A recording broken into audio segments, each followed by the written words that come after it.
ஸ்ரீமதே ராமானுஜாய நமக. நாலாயிர திவ்ய பிரபந்தம் முதல் 1000 பெரியாழ்வார் பாசுரங்கள் 443 444.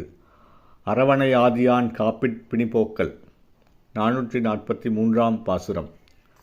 நெய்க்குடத்தை பற்றியேறும் எறும்புகள் போல் நிறந்து எங்கும் கைக்கொண்டு நிற்கின்ற நோய்காள் காலம் பெறவுய்யப் போமின் மெய்கொண்டு வந்து புகுந்து வேதப்பிரானார் கிடந்தார் பைக்கொண்ட பாம்பனையோடும் பண்டன்று பட்டினங்காப்பே.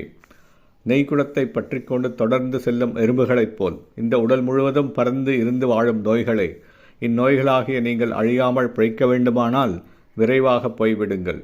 வேதங்களை அருளிய எம்பெருமான் ஆதிசேடனாகிய படுக்கையுடன் என் உடலுக்குள்ளே ஆர்வமுடன் வந்து புகுந்து படுத்து கொண்டிருக்கிறான். என் உடலும் உயிரும் முன்பு போல் என் நிலையில் இல்லை. அஃது எம்பெருமானின் பாதுகாவலில் இருக்கின்றது. ஆகவே நீங்கள் இனி இவ்வுடம்பில் புகுந்து துன்புறுத்த இயலாது. 444ஆம் பாசுரம். சித்திரகுப்தன் எழுத்தால் தென்புலக்கோன் பொறியொற்றி வைத்த விளச்சினை மாற்றி தூதுவரோடு ஒளித்தார் முத்துத் திரைக்கடற் சேர்ப்பன் மூதறிவாளர் முதல்வன் பத்தர் கமுதன் அடியேன் பண்டன்று பட்டினங்காப்பே.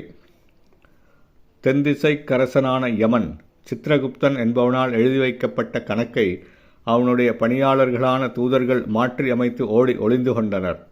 முத்துகள் நிறைந்துள்ள கடலிலே திருக்கண் வளர்ந்தருளும் எம்பெருமான் நித்திய சூரிகளுக்கு தலைவனாகவும் பக்தர்களுக்கு அமுதமாகவும் இருந்து அருள் புரிந்து வருகிறான்.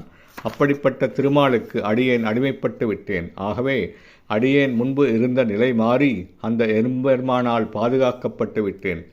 ஸ்ரீமதே ராமானுஜாய நமக.